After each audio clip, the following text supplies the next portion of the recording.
Hi everyone. Good morning and good afternoon, depending on where you are. My name is Mohammed Al Mahal. I'm a PGY1 resident at Cook County Hospital. Thank you very much for joining us today. Today's Infectious Disease Association Grand Round. We're honored to have Dr. Saeb Rabaa today presenting about donor-derived infections by tissue transplantation. Uh, Dr. Saeb Rabaa is a professor of infectious diseases and international medicine at the University of South Florida College of Medicine and serves as an infectious disease section chief at its affiliate hospital, Tampa General. She is a co-director of the Transplant Infectious Disease Program and affiliated with Florida Department of Health. She's a graduate of the University of Khartoum. Dr. Rabaa completed her residency at Westchester Medical Center in New York and fellowship training in infectious disease at the University of South Florida. Dr. Rabaa is nationally recognized for her expertise in transplant infectious diseases, tissue banking safety, antimicrobial stewardship, and emerging infections. She serves as a donor and tissue eligibility consultant to multiple tissue processors.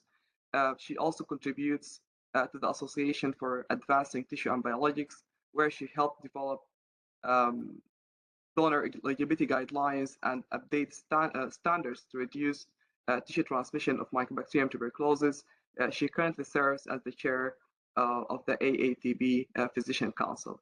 Her work focuses on transplant infectious diseases, HIV, tuberculosis, multi-drug resistant organisms, and emerging infections. She is also widely recognized for her contributions to medical education, mentorship, and public health outreach. We're really glad having you today, Dr. Sally. Please go ahead. The floor is yours. Thank you.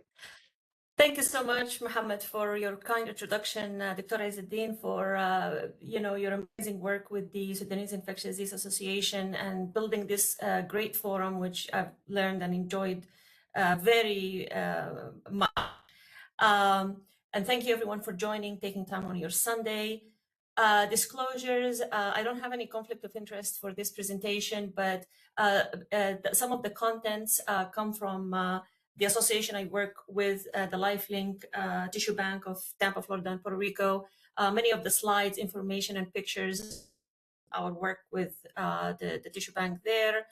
And otherwise, information on cases and transmissions come directly from CDC's report, MMRs, and some WHO data regarding TB.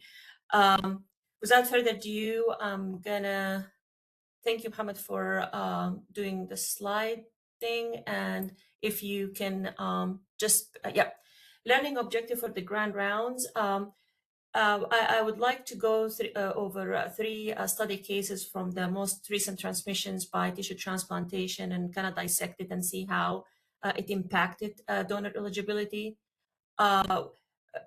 Just to set the stage, I will review what regulations donation of human tissues have to follow in the United States.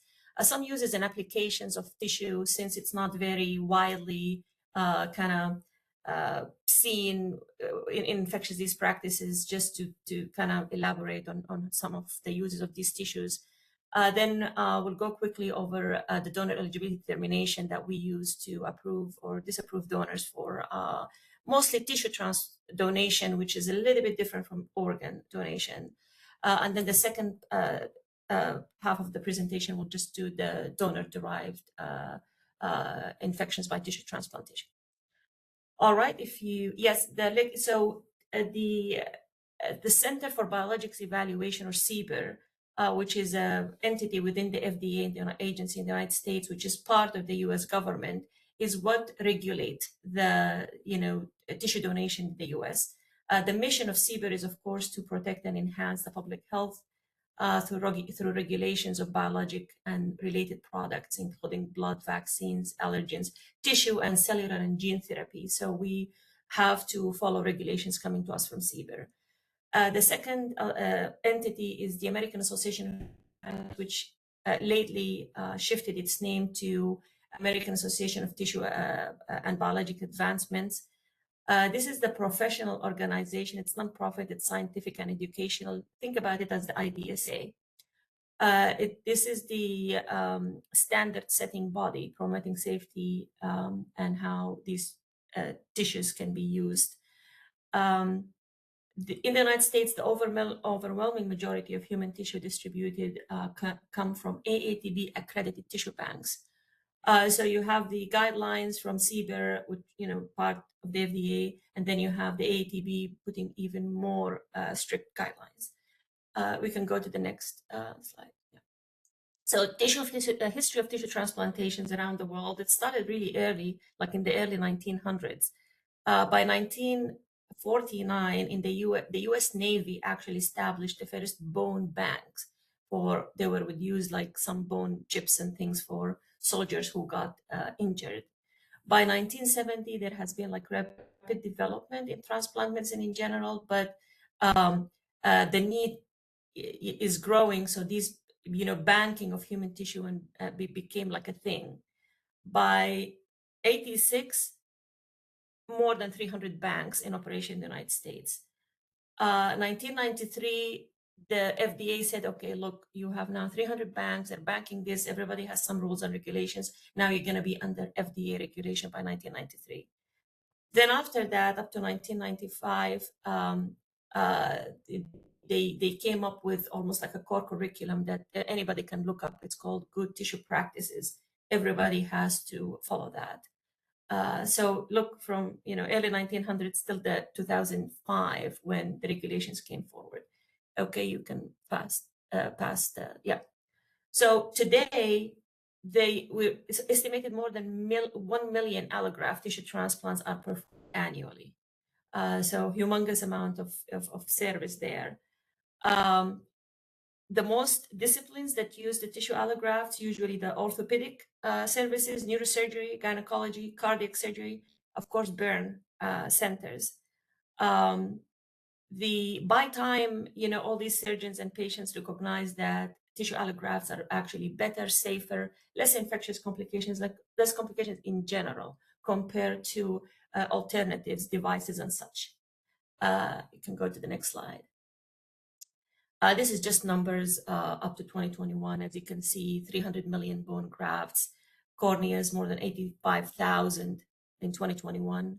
And then skin, they measured it by square feet. They stopped measuring, I think, after 2009 because it's more than 12,000 square feet of skin has been grafted and transplanted. You can go forward. So the three cases, the first case that happened, over a decade ago, this was a healthy 17-year-old man, I guess, who underwent elective anterior cruciate ligament repair with a hemipatellar tendon allograft at an ambulatory surgical center in Colorado. 6 days after his procedure, he presented to a local hospital with erythema, incision site infection clearly, fever of 102, chills, almost septic. The allograft tissue was removed as the surgical site was grossly infected, and the patient underwent surgical debridement fasciotomy up to the thigh. The cultures from the blood and the wound all grew group A strep.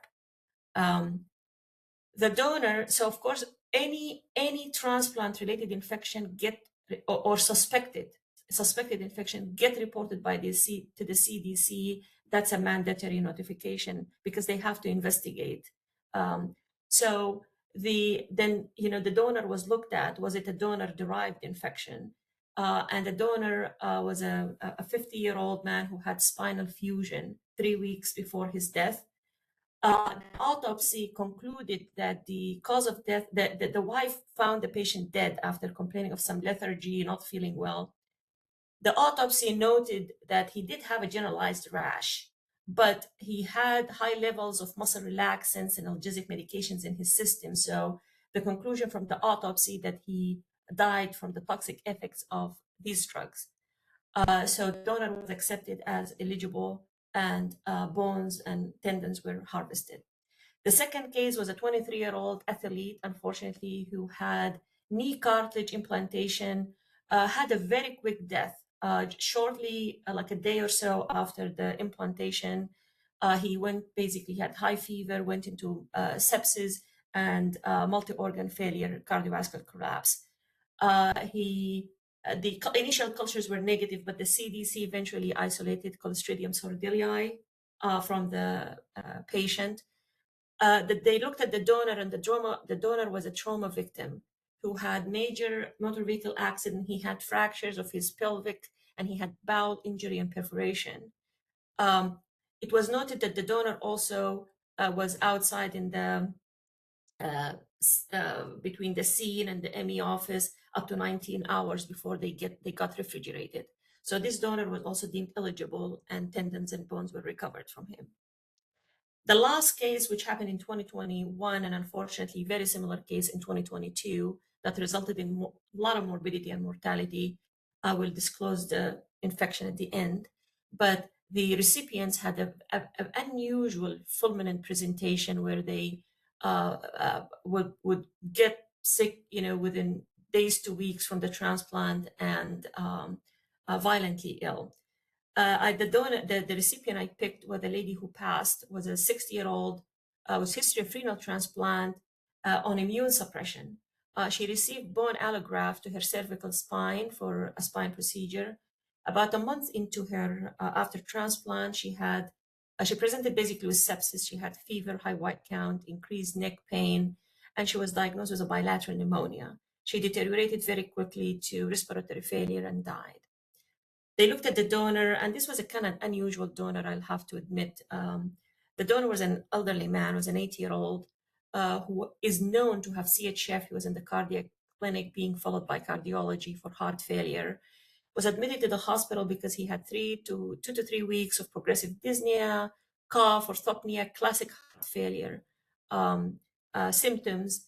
Was diagnosed with heart failure, and he underwent some dialysis. He was just also, a sick individual. At some point in the hospitalization, they said this bilateral infiltrates maybe more than edema, maybe he has a community-acquired pneumonia, was treated for pneumonia, but no organism was ever isolated from this elderly gentleman who eventually had bradycardia and arrested. This donor provided long bones, and which were grounded and manufactured into putties. That these are like almost زي الصلصال بتاع الأطفال دي, and they get stuck into the spine of individual recipients with various surgical needs. This particular graft was manufactured in a way that it maintained viable bone cells, so it was processed very gently, and we'll go over that in a minute, and injected into multiple people's spines, and some recipients got infected, and the CDC, of course, had a major investigation into that. So the mission of tissue banking, unlike organ, usually they're not quote unquote life-saving, although in pediatric population for heart valves, they can be considered as life-saving. They usually improve lives by restoring structure and function. That's really the biggest. Sometimes it's also like kind of cosmetic if somebody has a defect or something in a jaw, but usually it's function restoration. Go ahead, please. Next slide. So uses corneas, extremely useful, and many thousands of people get transplanted with corneas yearly. Skin, major, bone, tendon, soft tissue, and heart valves. These are usually what the tissue banking industry is concerned with. Compare that to organs, of course, that the opioids or the organ side of donation would be more of the organ, like heart, kidneys, and lungs, and so forth. Basically, we take the rest of what's left of the donor. The transplanted skin used tremendously, life-saving circumstances, including severe burns, and of course in eye procedures.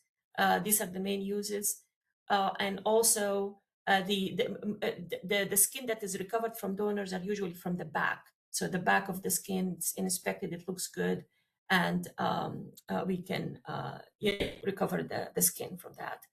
You can go ahead with the next slide. Bones, the backbone, used in multiple things, tumors that get resected after trauma, or somebody had osteomyelitis or infection. They are major in saving limbs. So if somebody had significant bone issue or defect, they may receive a bone allograft that may actually save their limb from amputation, because they could use the limb rather than amputate the limb and use a prosthesis. Soft tissues like tendons, fascia, and even pericardium are used significantly in many procedures, craniotomies, dural defects. The pericardium is used to as a dural substitute. Many other procedures, bladder, urethra, eye, and of course a lot of musculoskeletal like injuries. The tendons can be very useful. Even periodontal surgery. Many of us have gotten some bone allografts in our teeth and mouth. And my sister was shocked. She was a dentist here in Texas. Was shocked when I was describing to her like how these bones are done, and like, yeah, I know it's a bone cadaver, but it's really coming from dead people. I say, yeah, it is a cadaver bone that are used in dentistry significantly. Of course, corneas, and we spoke about the heart valves that can be significant function improvement, and you can argue it's life-saving sometimes in children. You can go ahead with the next slide. I pulled some images from the tissue bank that I'm the medical director currently with permission to show. So the first one is a tendon, that's an Achilles tendon. The second one is like a tibia with the patella in the middle and another tibia. So you can see how the final look, that's what the surgeon gets. And they can be used in multiple sites, different repairs, and the surgeon can even shape it in the OR to fit what he's doing with the recipient. You can go ahead with the next slide.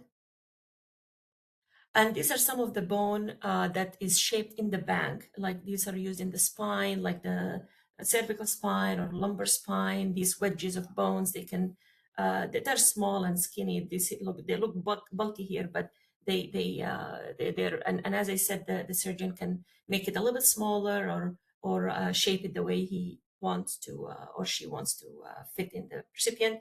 And these are like bone powder and fibers. They are very useful in filling defects and kind of use reinforcement in like weaker bones and such. You can move next slide.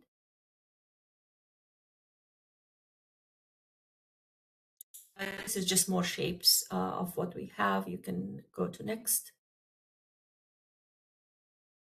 These are some other different tissues. The first one on the left-hand side, this is an amniotic membrane that is used for tissue healing, chronic wounds, diabetic feet. They act as biologic band-aids. They induce healing. So they're really wonderful in promoting of healing and covering of these wounds, rather than use the traditional like gauze and things like that. The placental use in tissue, that deserves a lecture by its own. Because of like the characteristics of these membranes that are just insanely useful in many applications. Cryopreserved skin, again, burns are the biggest. Other skin defects can also find this useful. Acellular dermis to replace defects and use as cushions. And then the last one down there is the putty that was used in the last donor, not from us. These infections are not from us. These are reported from some other sources, but it's brought on some changes that all of them we can use. So this is the putty that can be used to be plugged and shaped into the spine and has osteoconductive properties, especially when it's minimally processed. So some of the viable bone and osteoblasts and all that are still alive. You can go ahead to the next slide. More grafts, this pulmonary heart valve, the first one. Then you have an aortic allograft that can be used in various heart problems, endocarditis or bad valves. This is the aortoiliac artery recovered from the donor and used extensively by vascular surgeons. They figured that metallic stuff or plastic stuff, whatever they used to, are not even half as good. These are extremely functional and they have low risk of infections. Then this is a thoracic aorta, femoral vein, and then the pericardium. You get the idea. Go next, please. This is some of the applications. This is the lady who consented for our placenta donation many years ago. We just have it on our website as well. You can go next. The tissue recovery involves the same steps or even more regulations than organ donation. So you have to have the consent. Usually the donor is either registered or the family should give consent. The recovery happens in strict like OR setting, like level 5. So the donor is first washed and clean outside and then moved to the OR, and it's recovered part by part on an OR setting. And this is called like an aseptic recovery. You can go next. The tissues recovered get swabbed for cultures, and then they are preserved in these refrigerators at -60 or liquid nitrogen. And these are termed like tissues in quarantine. They don't leave the refrigerator to be processed and eventually transplanted until the medical director perform a full eligibility and says the tissue are safe to come out of the quarantine to be processed, mean cleaned and sterilized and so forth, and then sent to hospitals. And that's tissue processing. If you go to the next slide. There are two types of tissue processing. They all start with sterile processing. After they are recovered aseptically, they're treated usually, they all start with aseptic. And then they're treated with, they're washed, they're treated with very, very mild acidic and products that contain proteases and DNases and things like that, and then soaked in antibiotics cocktail. But some of these tissues also, after they get the final packaging, they go thermal sterilization, usually by gamma irradiation. And then the bank can claim quote unquote sterility, which they have very strict definition to what sterile tissue is. Surgeons assume that any tissues that come to them are sterile. Sterility has a very specific definition. It's 10 to the -6. You have to have all these validation that this product actually has zero bacteria so this is to me, that's like the Mercedes processing. So you do all these steps and then you package, and then everything goes thermal sterilization by gamma irradiation. It has good penetration. This tissue is sterile and is the safest. Throughout the past few decades, there has never been an infection that's transmitted by tissues processed in this way, like gamma irradiated. Some other processors use what they call low temperature chemical sterilization that claim the same sterility level as irradiation. But in our bank, most of the tissues are terminally irradiated with gamma, high doses, validated to deactivate or kill major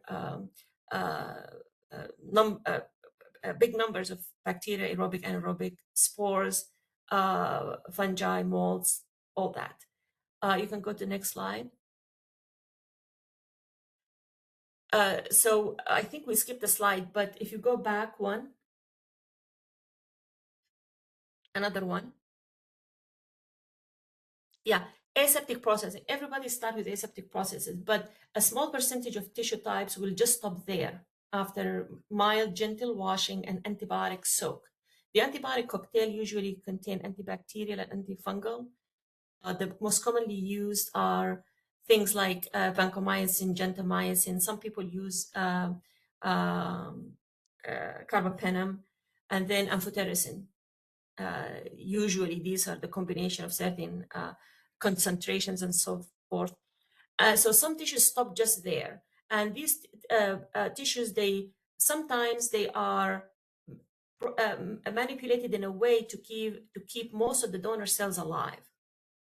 Now, historically, all the infections from the 50s all the way up to now, the 2022 and 2022 incidences came from such tissues that underwent only aseptic processes, but not thermal sterilization.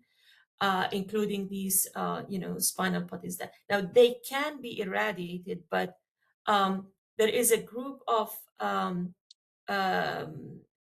mostly surgeons who lobby for these minimally processed, claiming that there is quicker healing, less problems, better function, and so forth. I've yet to see like really solid evidence of, but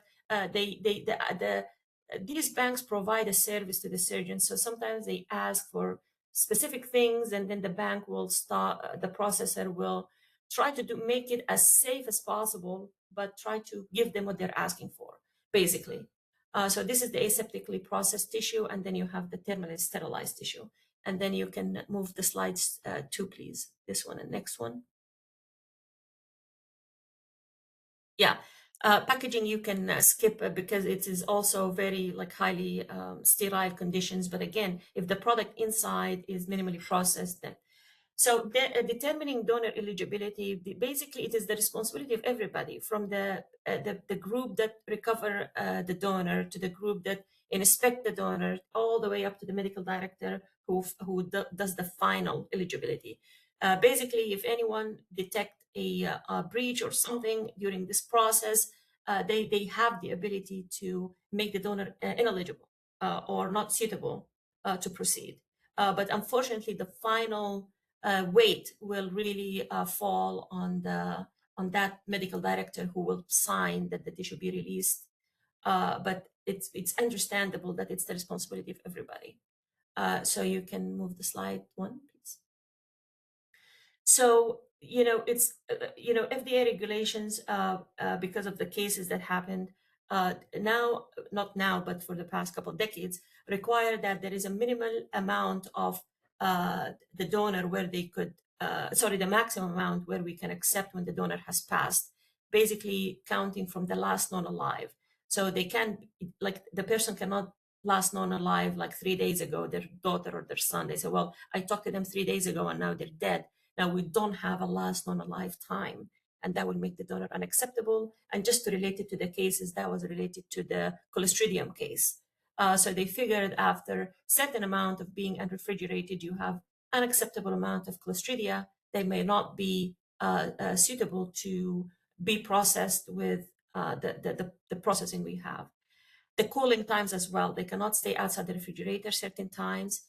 There's something called the hemodilution algorithm, and this is a little outdated, but they still want us to follow it, meaning that how much blood and fluid the donor received before we ran serology for infectious diseases, HIV, hepatitis C, and all that.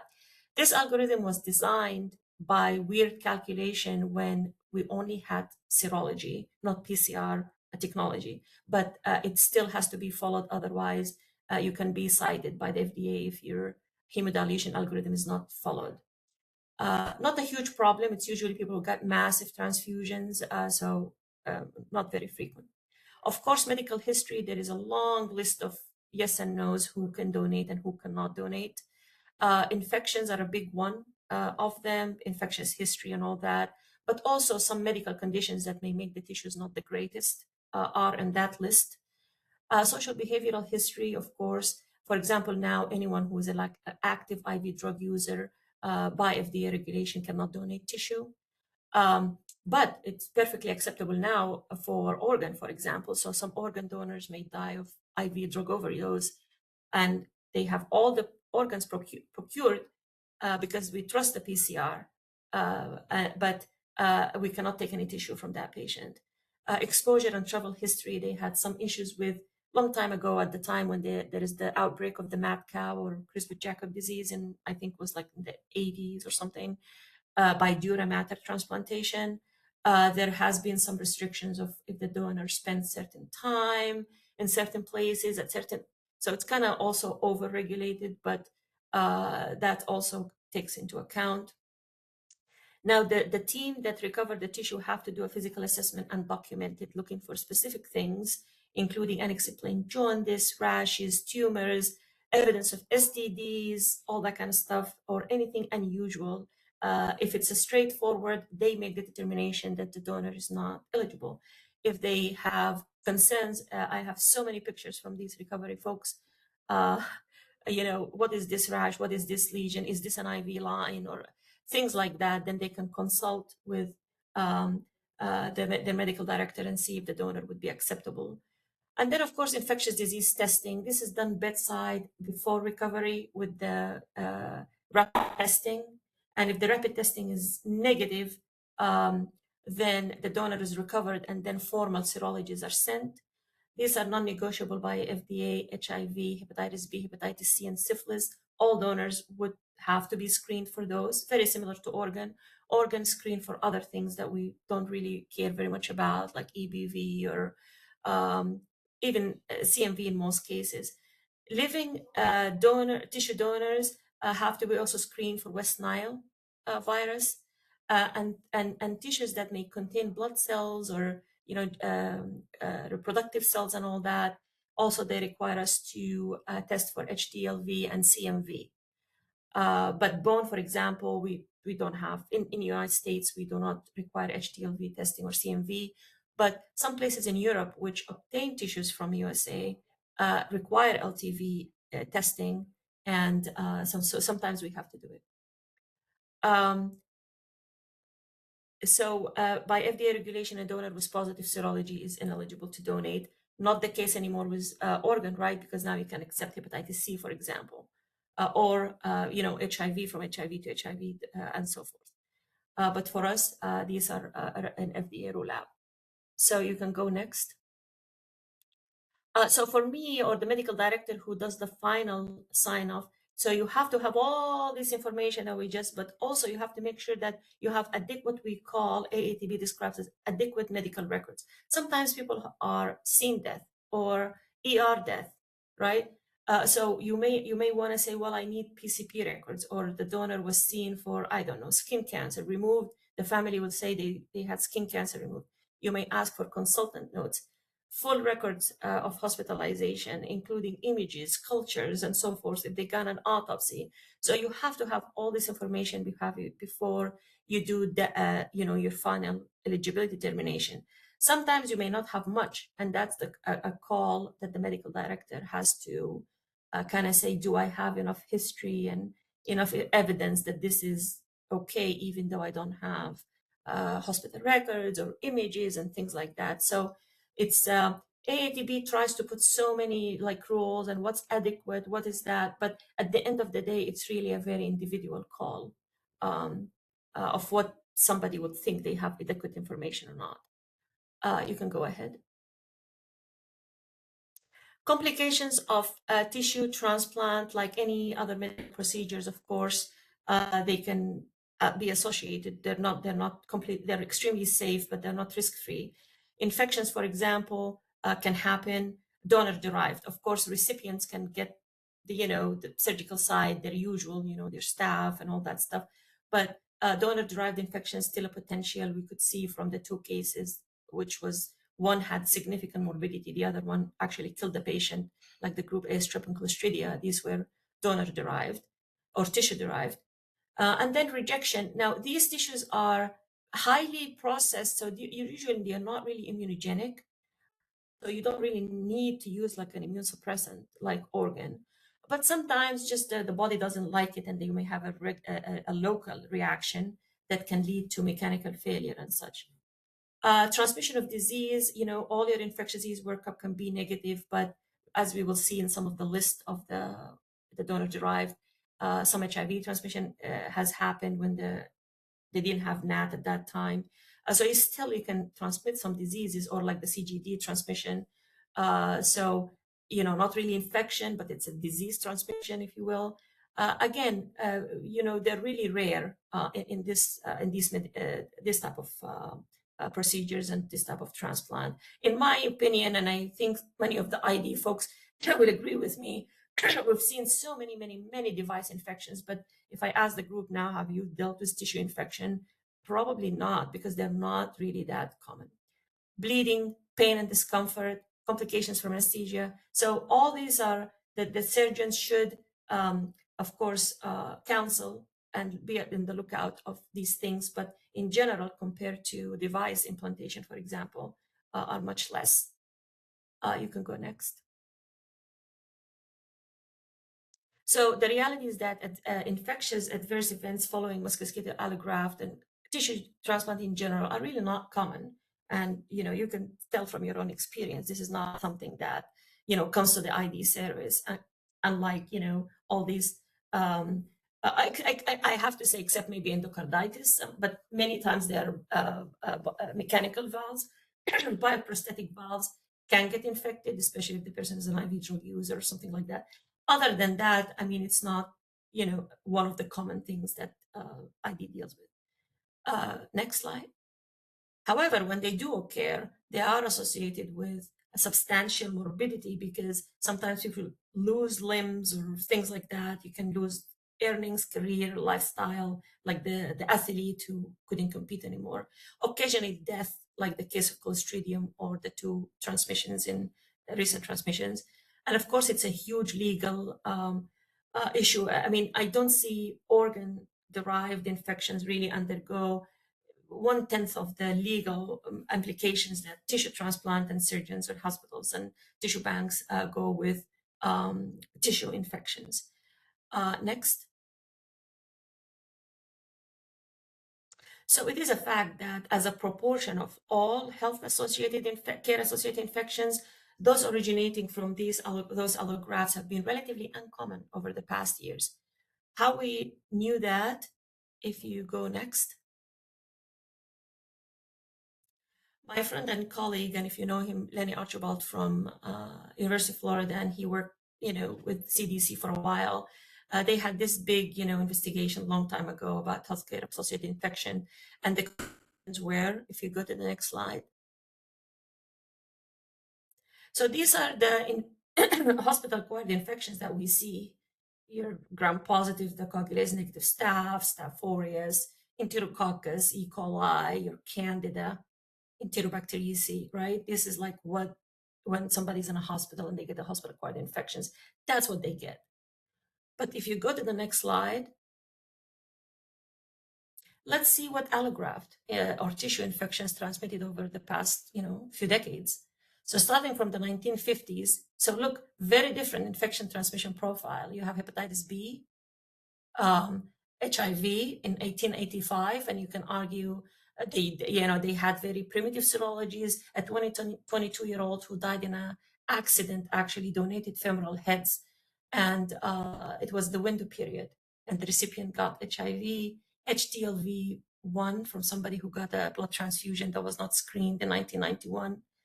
That's not your typical, right? And if you go to the next slide, then again, 1991 HIV, 1992 hepatitis C. In 2001, that we had some regular bacteria. Pseudomonas enterobacteriaceae, you can say yes, healthcare-associated infection. But look at 2001, the clostridial case. That's not something that usually, quote unquote, hospital-acquired infections. And I'll tell you why I'm showing these slides. And hepatitis C, and then you have the group A strep. The reason I say that, about once a month, we'll get a report that a surgeon is reporting an adverse event. The patient has a surgical site infection, must be donor-derived. You need to investigate because it's never the surgeon or the recipient. It's always the tissue. But then we look at everything and, how the tissue, what's the donors going on with the donor. We look how the tissue is processed. We look at our tissue cultures and so forth. And it's extremely, extremely unusual that the tissue will give like a Staph aureus or like an E. coli or something like that. And historically, the CDC investigated infections. This has been the profile of what tissues usually transmit. Next slide, please. So the neck fash case happened again in 2000, a couple of decades ago. Streptococcal necrotizing fasciitis. That particular donor who had the neck spine surgery and wasn't feeling well, had generalized rash, actually retrospectively was concluded that he probably themselves died of streptococcal sepsis. When they looked at how the tissue was processed, again, it was an aseptic processing. So the conclusion was they probably had tremendous amount of bioburden that their washing and then antimicrobial soaks did not really clear that allograft. And that was a true tissue transmitted infection. That athlete had significant injury, did not die, but had multiple surgeries and neck fascia and so forth that affected his career.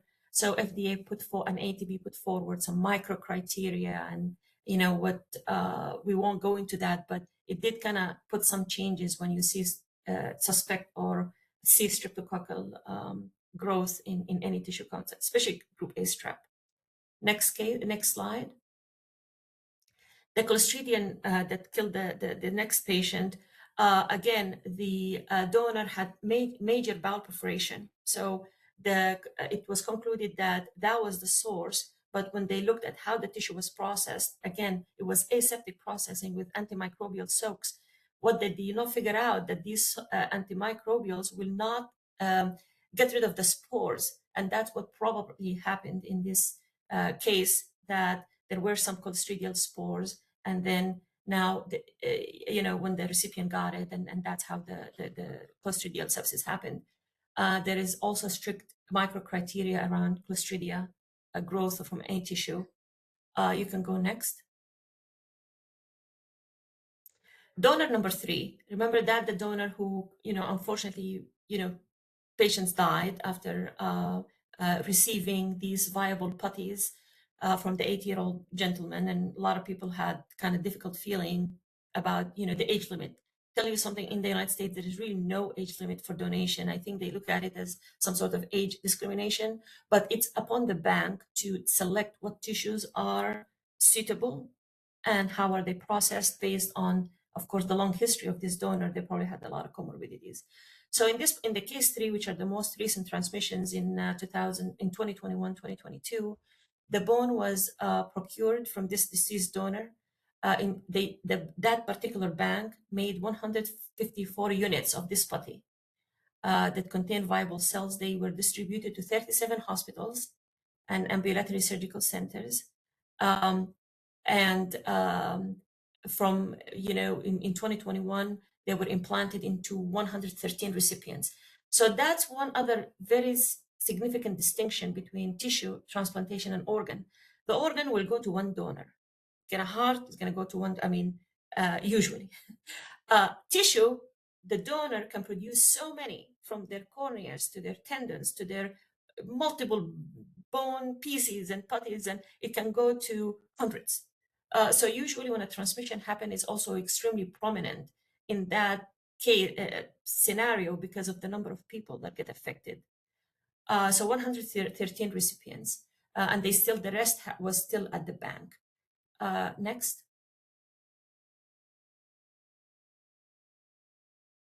So 87 recipients, were the 77%, got ill and had either microbiological evidence or imaging evidence of the one and only Mycobacterium tuberculosis. It was a shocker because, over so many decades, it's just people don't think about tuberculosis in this way.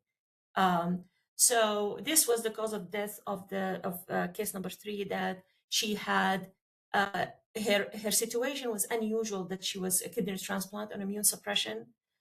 I'm surprised that the surgeon decided to give her viable bone in her. She's immune suppressed. I would have had maybe a good discussion with this recipient. And then she had a very quick proliferation of mycobacteria in the surgical site, disseminated tuberculosis, bilateral pneumonia. So unfortunately, 8 people died within 99 days after product implementation. The rest received treatment and or prophylaxis if they tested negative. So M tuberculosis was detected. That was the result of the CDC investigation that was detected in all 8 sequestered and used units from the bank, and matched exactly genetically the cause of the infection in the 8 recipients, and the other who died, and the other recipients who got infected but survived with treatment. You can go next. So yeah, it was in the Lancet ID. If anyone has a interest to read more, there unfortunately there were 2 donors 1 year apart from the same bank, which now is closed.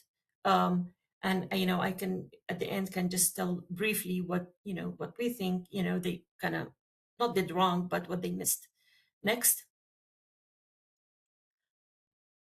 Again, the conclusion was the tuberculosis came from the allografts. That was the CDC conclusion. So these cases were already investigated and resolved. You can go next.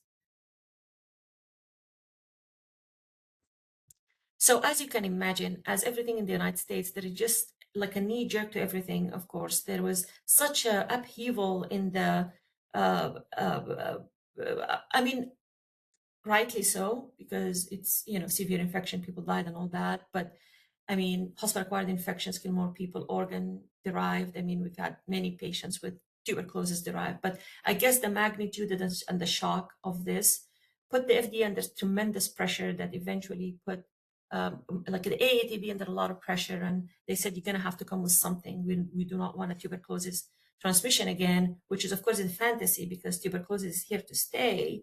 But we were given a few months to give put some regulations, and you can also read it in the Transplant Infectious Disease if you interested in that sort of thing, which I will just summarize in the next couple of slides.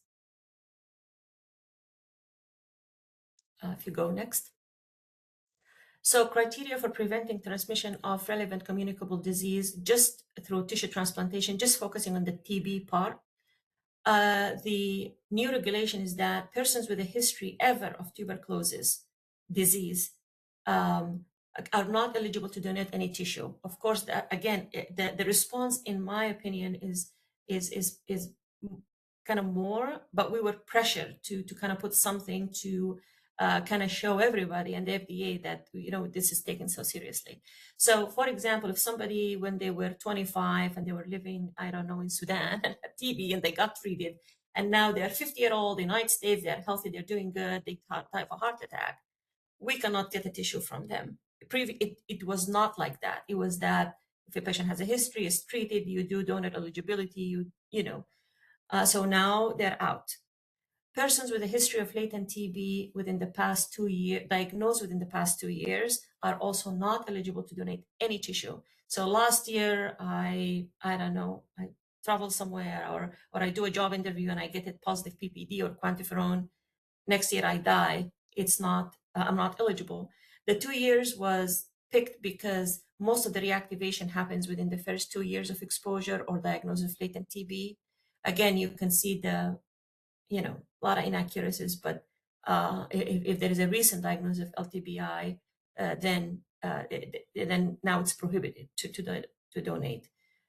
For tissues so this is any donation, skin, cornea, if you're going to irradiate it, they don't care. If you have that kind of history, you're not donating.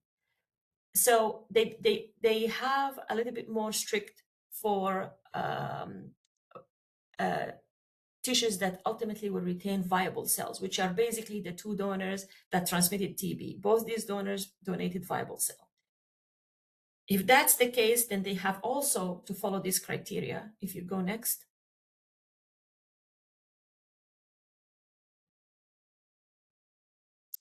So anyone whose age, and this is the first time ever there is like an age limit based only on like infection risk. Anyone who's 65 years or older in the United States, TB is most common in elderly individuals because they lived when TB was more common in the United States. They have immune compromising, all that. So if they're 65, we cannot take anything alive, alive tissue.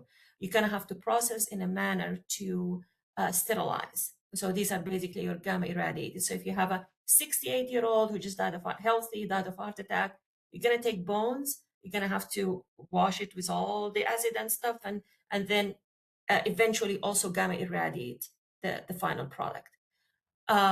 If they in the past 2 years traveled more than 3 months or immigrated from a country that has a higher incidence of TB than the United States, they really were looking at Mexico because one of the donors were a Mexican immigrant. So if they have more than 20 per 100,000, in the United States, it's about TB incident, it's like 2.5 per 100,000. Then we cannot take any viable tissue from them. So someone went with their church or whatever, and they stayed like 3 months in Mexico, and then as they come, they passed. We cannot take a viable tissue, bone. You can take tissue that is thermally irradiated. If you had recent exposure to tuberculosis within the last 2 years, if you're diagnosed with latent TB, now social behavioral, if they were homeless and housed in shelters less than 2 years ago, someone who was homeless last year cannot take viable cell from them. If they're incarcerated, or if they have end-stage kidney disease, especially if they're in dialysis. And the reason of the age and dialysis, these are just pure numbers, incidences in the United States, like who has the most cases of TB. And that's why those risk factors were picked. You can go to the next and last slide. So outside these groups, if somebody, say like a 40-year-old, have an exposure risk factor and the reactivation risk factor, for example, they were, I don't know, born in, Africa, or born in India, and immigrated many, many years ago, but also they have now chronic kidney disease, or they have diabetes, or they have liver cirrhosis, or they're alcoholics, or they're immunosuppressed. So if they have 2 of these risk factors, you cannot take viable cell. You can gladly take them for things you're going to sterilize, deactivate everything alive, but you cannot obtain live. So again, your 50-year-old, perfectly healthy, immigrated from India, they have diabetes, died in a car accident, they will not be eligible to they can donate their organs, we can take tissues, but it has to be thermally sterilized. They in the remote past, they were homeless. In the remote past, they were incarcerated. They remote past, they report exposure, and they have any one of these reactivation risk factors, then they will not be eligible for viable cell. So these are the most recent changes, both around tuberculosis in particular, based on recent transmissions. I spoke too much and I spoke fast. I apologize. I can go to the next slide, but I'll take any questions or comments. Thank you. Thank you very much, Dr. Sally, for the nice and interesting, really interesting presentation. I'll give the floor if they have any comment or question. I see Dr. Izzeddin raising his hand. Please go ahead. Yeah, thank you, Sally, for the excellent and informative presentation. That's very, very educational, definitely. My question is, do you see any role for whole genome sequencing in screening these tissue donors, or? Excellent question, because yes, excellent questions, because we've had multiple questions, including from FDA and some people in the ATP. So we still perform what we call pre-processing cultures. So once they are recovered in the OR, these are swabs, and I know the microbiologists in the group will have a lot of opinion about how this is done. So they will swab, or every piece they recover, they remove, they'll swab it and submit it for culture, and they hold the cultures for like 14 days. So there's no tuberculosis culture. So they said, well, why don't we run PCRs and whole genome and all that? The only issue with that you will have an overwhelming amount of genome detected, and then what do you do with that? The benefit, or the people who argue, is that, well, you may pick something like MTB. So there is a big discussion now in, is that something really viable and reasonable to do like PCR for MTB? I'll go further and say the second case that transmitted the TB, who had risk factors, of course, both donors were not suspected or diagnosed with TB and all that. One was a heart failure. The other one was like an MI, also cardiac disease. They were both vasculopath, but they had significant risk factors, and they were both older. The second donor, because this particular bank learned from the first one, they said, well, we're gonna swab from our swabs, we're gonna also do MTB PCR. And the tissues that were released for the second donor were PCR negative. And that brought a whole other discussion about the reliability of doing PCR. Is it going to overpick some stuff that we don't need, and is it going to miss the stuff that we really need?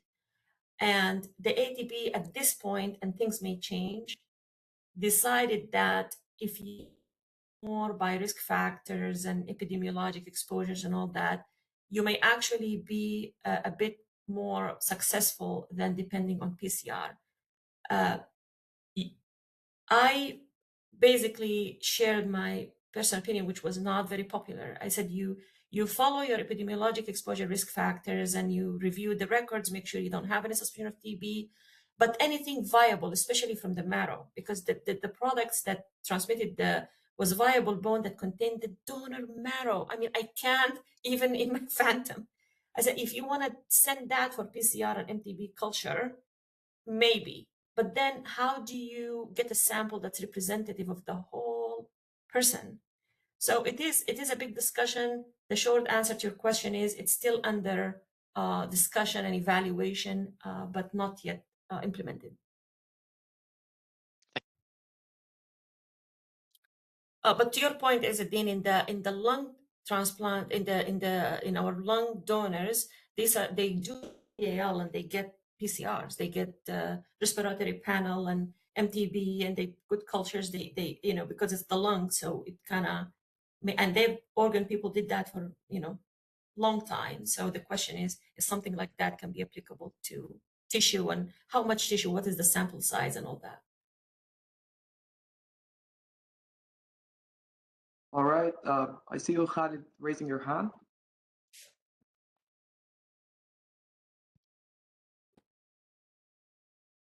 Yes. Hello, doctor. Hello, doctors. Thank you so much, Dr. Sarid. It was amazing presentation, amazing. It was very educational. I have two questions actually. I'm Khalid Kamal. I'm a medical graduate from UMST, and I have two questions if you don't mind me asking. Sure. Yes. How does the window period contribute to the transmission risk, and how can modern donor screening completely eliminate the risk of window period transmission? Mm-hmm.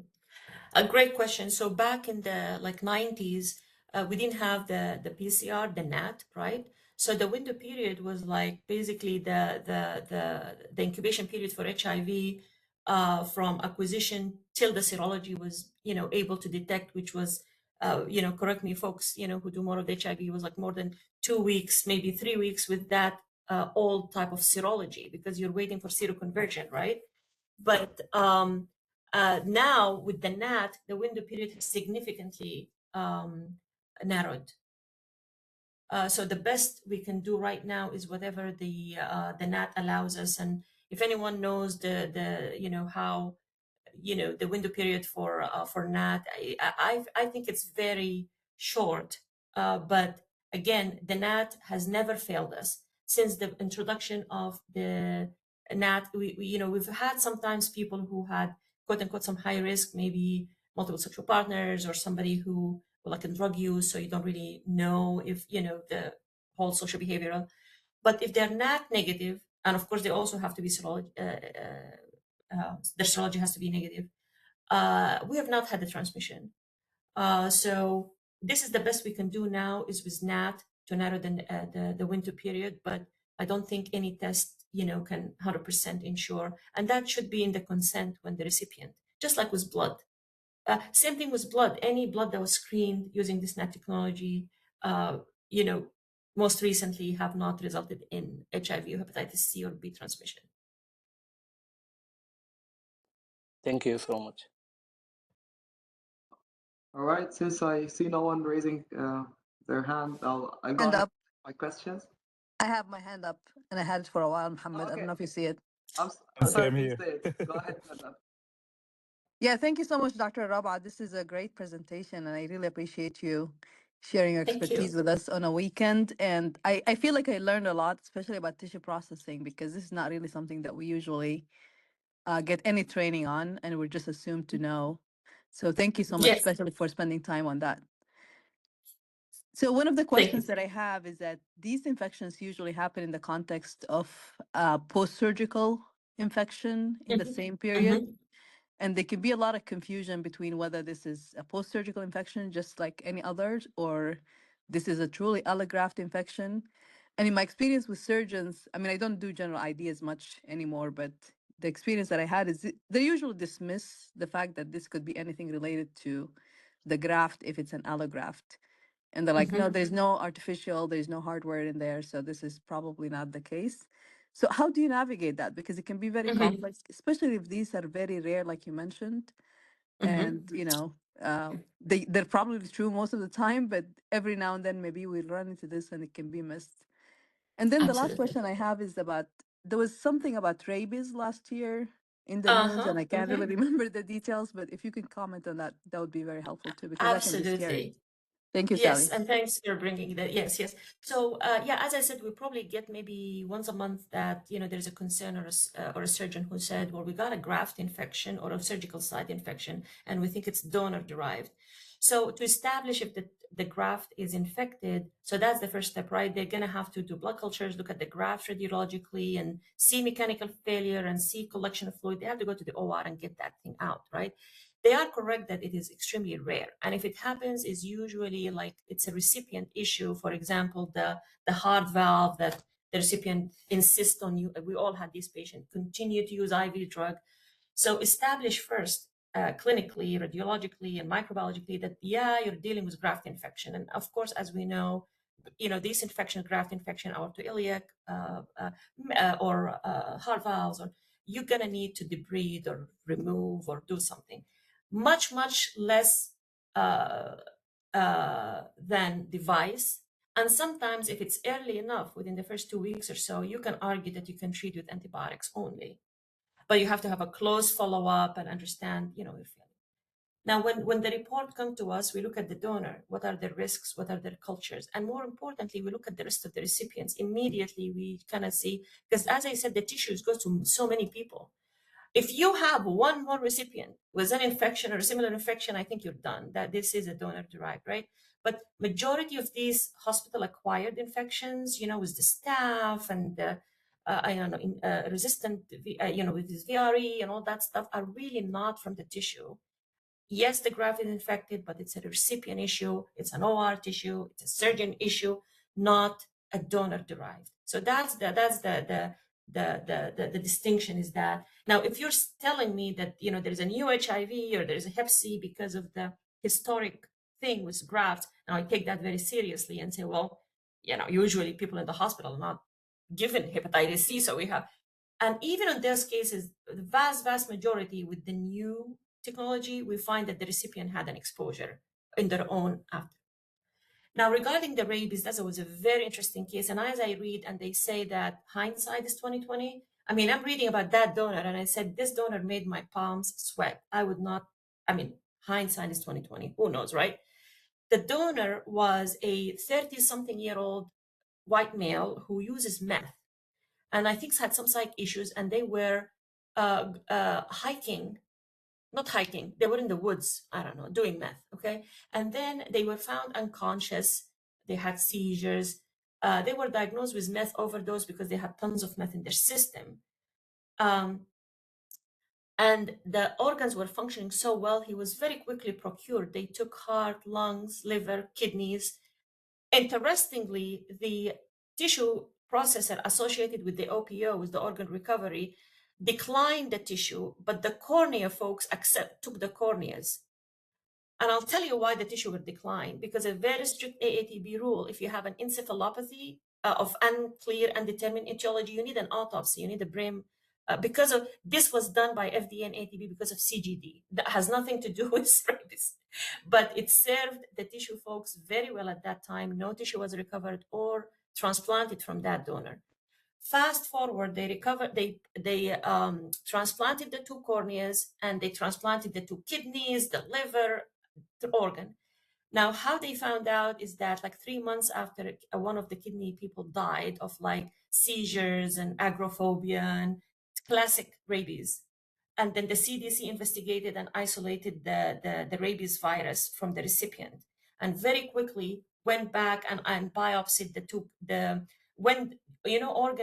they perform a biopsy right before they transplant. They went back to these samples, retrieved the samples, and isolated the same strain of rabies. So it's definitely a donor-derived infection. They quickly traced the other kidney recipient, the liver recipient, the corneas. The organ recipients, they were not explanted, but they were given immunoglobulin. The cornea recipients, the corneas were explanted and they received immunoglobulins. What the lesson was, number one, and if now when I get a call about a donor for organ or tissue and they start talking about mentation, and I say, do you have an LP? Is the patient going for an autopsy?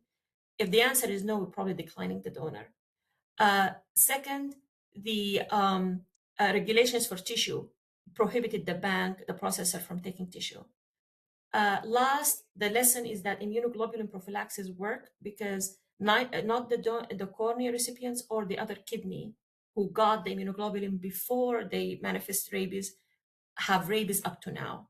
So we had one death and then 4 or 5 recipients that got immunoglobulins and they survived. So rabies immunoglobulin, when given promptly and in any suspicion, work extremely well. I hope I answered the rabies. What went down with the rabies thing? Yeah. Thank you so much, Sally. You're very welcome. Thank you, guys. Yasir Hamad.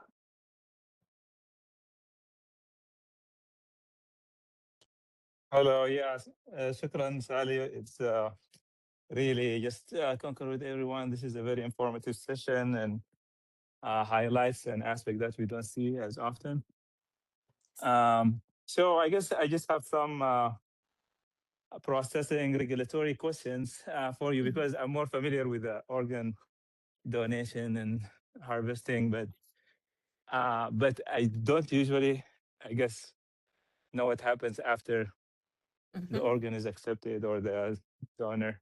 So are all like transplant centers like harvesting those organs and tissues at the same time, or does it usually get processed in kind of only specific centers?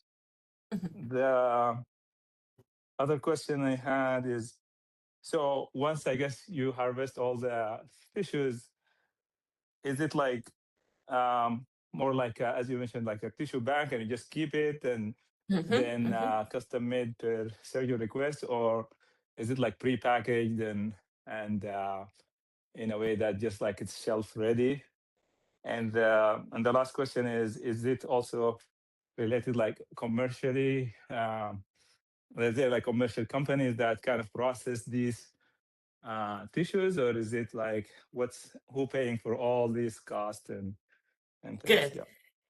Thank you. So the payment question is usually the surgical centers and the patient insurance, or if it's done for more of a cosmetic thing, the patient will pay. That's for tissue. That's where that's a whole other also kind of discussion, because lately the CMS had like put forward some regulations where some of the folks who do the skin and amnion and all that were like overpriced, but that's a whole, So what happens is that most OPOs, organ procurement organizations, are associated with tissue recovery agencies. Usually the donor get if they are like brain death or circulatory death and all that, they're in the hospital, they will get evaluated for organ first, right? That takes priority and all that. If they are deemed to be suitable for organ harvesting, then they go do that in the OR. Two things may happen. If the same OPO, quote unquote, owns the recovery folks, after they finish from the organ, the recovery tissue can come and may happen in the hospital. In the same OR, organ is done, everything is secure, then they can come in and then recover the skin, the long bones, the cornea. If the heart is not transplantable, then they take the whole heart to process the valves. Sometimes the OPOs are not really the same agency with the recovery, but the tissue will get notified that there is a donor. And then when the organs are harvested, then the tissue folks will, like LifeLink, like we take the donor to our own facility, we go to our refrigerator. As long as the donor got to that refrigerator within the time limits that the FDA says you have to do it, which is basically within the first 12 hours, they have to be refrigerated. Then the first 18 hours, you have, if the donor is in like good condition, then we put them in the freezer, and then recovery has to happen within 24 hours. Then they go from the freezer, they get washed really good in a, like a, and then they go to our own OR level, the chicken OR level. And then that's the recovery happens at the tissue processor facility. Once the tissues are recovered and secured and quarantined in these refrigerators, then another group of folks come and do what we call reconstruction. They bring like plastics and foams and all that and sew the patient, and it will look like they have legs and they have arms, and it's basically camouflage. And then it goes out to the funeral home where the family said they're gonna, because they do here what they call like this open cascade. Well, they like dress them up and all that. So this is the chain of events. The recovery can happen right after organ in the OR, or it can be taken to the tissue. Now, once the tissues can stay in refrigeration for as long as you want, but there are some tissues that have also timeline. For example, fresh grafts. If you got a femoral head, I think that's like a 28 days fresh graft. So eligibility has to happen quickly, and the processing and all that within 21 days after that. It's not a fresh graft anymore. It's but otherwise, once they are made eligible, they're processed, as long as they're terminally sterilized, there is nothing viable. The shelf life can be from like 3 years to 5 years, and sometimes the final product will leave the bank like very quickly within the first couple weeks or so, and sometimes it may stay for 2 years based on the demand and what the surgeons want. So that's the kind of what happens, and what everything does have a shelf life, but the shortest are those fresh grafts and fresh corneas and stuff that has to be transplanted within 28 days. And as I said, the processing can be minimal with just some washing, antibiotic soaks, and can be extreme with high dose irradiation. And those have never transmitted any. We never had a problem with those. Any issues transmission usually happens with those very quick, minimal processing tissue. There is also something very important. Organ and tissue keep, I call them receipts, but it's like they have to know exactly where the tissue went to, which hospital, what is the date. And when the hospital implant the tissue, they need to send us, or to send the tissue who got the tissue. And the reason is something like this TB outbreak, where when the CDC comes and say, hey, your donor transmitted, I need all the information, where did it go? And we say, well, we don't know, we would just drop them to hospital A. And then it would put us into, would give us a citation. And one of the biggest issues that the banks are dealing with is these hospitals and these surgeons don't give the information back in a timely manner. They have to go and say, where is the tissue? Where did you do with the tissue? Did you discard it? Did you use it? If you used it, who and when? And they get all this information, and we have to keep it. I don't know, Yasser, if this was like kind of clarifies a little bit of what you were asking. But yes, that answers it very well. Thank you so much. Yeah, as you can see, the organ, there's no processing there. They have the RNP now, where they get them like pumped, right? And they get, transplanted right away and all that. So it's a completely different process from what happens to the tissue. And even then, organ-derived infection, as we all know, they're not really extremely common. And the common ones are your usual stuff, the CMV, the EBV, just the usual kind of, latent viruses that are very, very common. But like major donor-derived, I mean, when rabies happens, it's like the news know about it. When TB happens, the news know about it. And they're not very common. Yeah.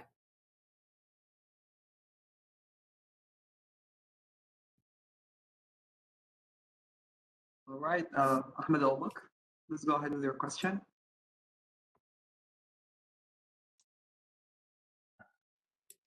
You can hear me? Yes. Assalamu alaikum, everyone. Thank you very much, Sally, for this lecture. It's really very informative, and really I enjoyed it very well. Thank you. Just one question. I think from what you told us, that one of the issues is this outbreak of TB that drive a lot of regulation. And what do you see right now from here in US? You see a lot of endemic mycosis, especially histoplasmosis. I have seen a lot of cases of histoplasmosis. Do you foresee this is coming in, just like TB? It's it's very interesting that you asked this question, because when they came forward and they said, well, you're going to need to have a strict rule of TB, and my second question was, what about histo? What about, I mean, yes, TB is always like the scariest and the thing that makes the news, but all these types of organisms has the same potential. And there's no like epidemiologic restrictions now for histo and all that, but that goes back onto, you're just going to have to get the epi and also evaluate the patient records. I always make sure that we, if they got a CAT scan, have to see this CAT scan. Any unexplained lymph nodes, any nodules, anything that you don't know what that is, I usually say, if this is not TB, then it can be histo and all that. So you're absolutely correct. It has the potential to behave exactly like TB and kill people, especially the older people or people like in immune suppression, like that renal transplant. But at this time, for endemic mycosis, the medical director have to make that decision with where are they from, what kind of symptoms they have, is there any suspicion? And if there is suspicion, then I can tell you though, if the tissues are terminally irradiated, I'm pretty sure that all these people died, and the older people, and no transmission has occurred, not because these donors were pristine or clean, is because the processing, the irradiation is extremely reliable. That's in my opinion. So yes, histo and endemic mycosis are a concern, but if there is a question or their endemic area, the best way they can be dealt with is just don't do the viable grafts. Right now in our bank, our viable cell, a viable bone, are really restricted to very narrow age group, very limited exposures. They cannot have significant exposures. It has to be like a clear, clean kind of cut and death. Unfortunately, in Florida, we have a lot of suicide and accidents in young people, and that's your best bet. But otherwise, there is no guarantee. Yeah. Thank you. Thank you, Sammy. Dr. Lubna Kardash, please go ahead. Hey, thank you. والحاج Sally, was so cool صراحة. We don't have any experience in tissue transplant, but I have a question about organ transplant, if you don't mind. Sure. How early are you involved in the process of accepting the donor? Fortunately, they call ID when there is a problem, there is a question. We're not part of for organ. We're not part, like if a 23-year-old hang themselves and they have an occipital brain injury and everything checks out, usually we don't get a call. I get called mostly for donor, not so there are two things. There are the people who are, want to make sure that this donor can be recovered, right? And I'm working on their side now. But there is also the recipient team. So if a center calls you and you're the recipient ID and run a case by you, then that's a second evaluation. So the organ procurement, if they have a suspicion or an ID question, then they call ID. So you can see that we're basically, if somebody is suspecting, which I think by time it should change, but at this time, it's as early as they think of there's an infection, or maybe later in the hospitalization when there is a positive blood culture or something. That's when the donor ID get called. Now, if I clear them, for example, or say do this antibiotic or this, but you still can take an organ, then they still have to give my consultation to the recipient center and see if their ID is cool with that. And they may not, and so forth. So and they may say, nah, I don't want this for my donor. For example, the last case I had was a young woman who had a car accident, but eventually died of strep pneumomeningitis. Not died, sorry, suffered brain anoxia. But by the time the organ we're going to procure was like 2 weeks after the thing, and she has cleared her blood, her CSF. I mean, it's strep pneumo. It's not like, So I cleared that donor. I said, keep the antibiotics going, recover all organs, do blood cultures. You have to tell this recipient that this is what came down with this donor, and the recipient has to receive prophylaxis suitable. Some centers accepted an organ, some other centers didn't accept the organ. So as long as both sides do the evaluation for ID, I think you increase safety. But I mean, there is no really rule of like, they may not call at all. They may not call the donor ID, and they just ask the recipient Exactly. center, hey, do you want that? And then a disaster lands in your Yes, lab. Your after ID they're lab. transplanted, right? After they get a fever, and now you're trying to figure out what's happening with the recipient. So, and it has been my experience when I work with the recipient, it has been like pulling teeth to get the donor record. Exactly. To like, who's the donor? What happened? What testing and what risk factors? So. Exactly. So this is a project that I raised when I was a fellow, and we started it. And actually, the amount of the offers that we get here in Miami Transplant is amazing, but we only got called for like 235 consults in the last 2 years. It's very depressing. So this 235 consults, we declined like 17%, like 41 case was declined. And actually, we followed the rest of the people we gave the agreement, the green light to. And actually, those patients who we agreed on, no donor-derived infection, like zero. So that's like we were trying to raise the awareness of like talk to ID before you proceed if you have any question. But unfortunately, it's very like as you said, very very frustrating when they call you when the recipient is feverish, and you have to go to DonorNet and look to a lot of things. So I don't know, I was thinking to ask you if your center is like has different approach than our center to raise it to my boss, but unfortunately it's the same. So the issue is that there is no like one rule that everybody quote unquote has to follow. You see, with organ, there's a lot of flexibility because of quote unquote life saving. Tissue doesn't have that; it's very strict. You're gonna have to do. But what I can tell you in our center right now, and again, I don't really do a lot of recipients right now, but our team, the ID team, is extremely friendly with the transplant team, and the transplant team almost become like kind of dependent. They get too many calls. Oh, we got this offer. They have this, and they had and all of it, like sometimes serology questions, sometimes what's been going to the donor. So I feel in general it got better just because of this personal relationship.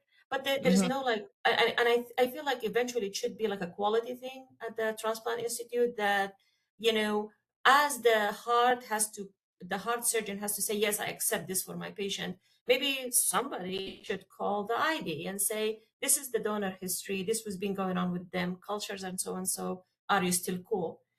It will generate a lot of calls, but yeah, we don't have that right now. But we do have a very good relationship in case the surgeon is not sure or they have a question.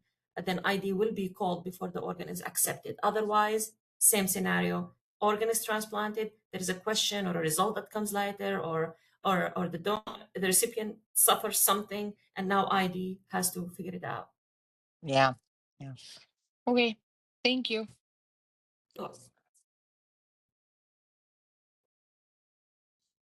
I know it took a lot of time, but I have just a couple of questions.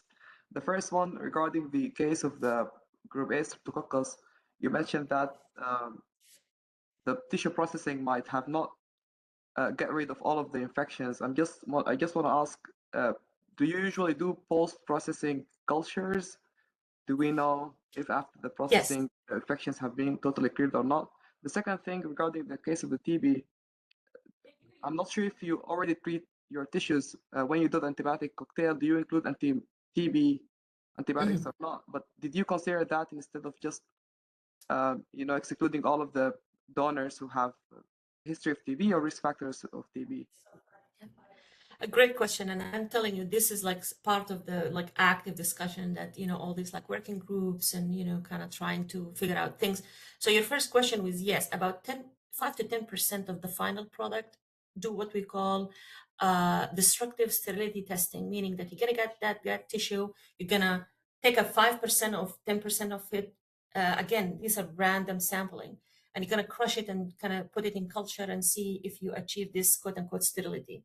It's called sterility cultures. Now, you have to bear in mind that this is a small percentage. You cannot culture the whole thing. Otherwise, you're not going to have a product you cannot submit everything to culture. So yes, the post-sterility culture is done, but for about 5 or 10% of random sampling. It is good. It picks most of the cases, but now and then it will miss. Now, at the time of the streptococcal, people were really not that strict about the concept of bioburden. Is your antibiotic cocktails are able, like how much they're going to clear. I think regulations made it much better now. So you have to do validation, bioburden, and then the sterility testing. But again, it's not the whole tissue.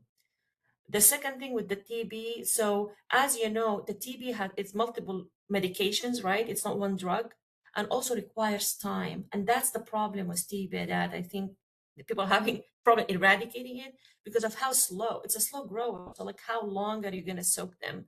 In like a real patient, you have to treat them for at least 6 months, right? Sometimes 9 months. Bone, I don't know, 9 months, 12 months. So it is not now part of the antibiotic cocktail. Because of, I don't know how they're going to do validation for that. Like, yes, it works, because this is the thing with tissue industry are different from donor. Anything you're going to say, I'm going to use to clean the tissue or sterilize the tissue, they're going to ask you to provide validation, meaning that whatever methods you're using actually does work. So that work with TB and drugs for TB are not done yet.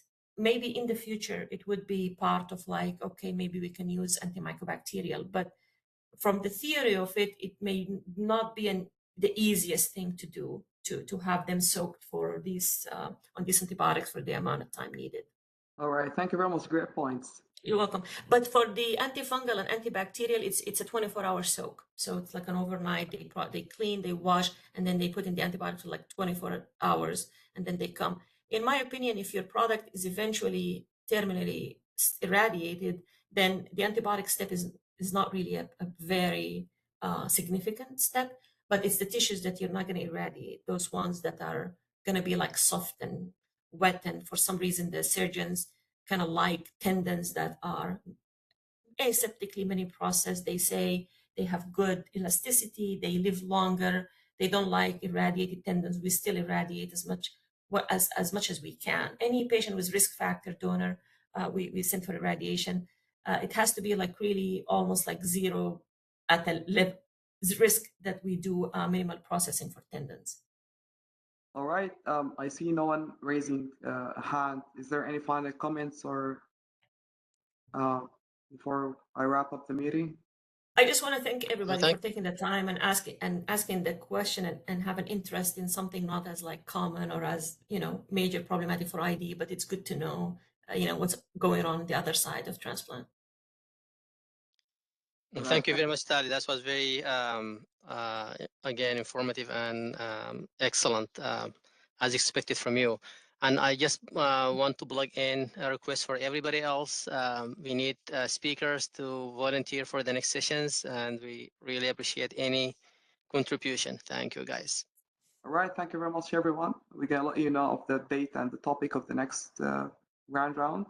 And bye-bye. Thank you so much. Have a nice afternoon. Bye-bye.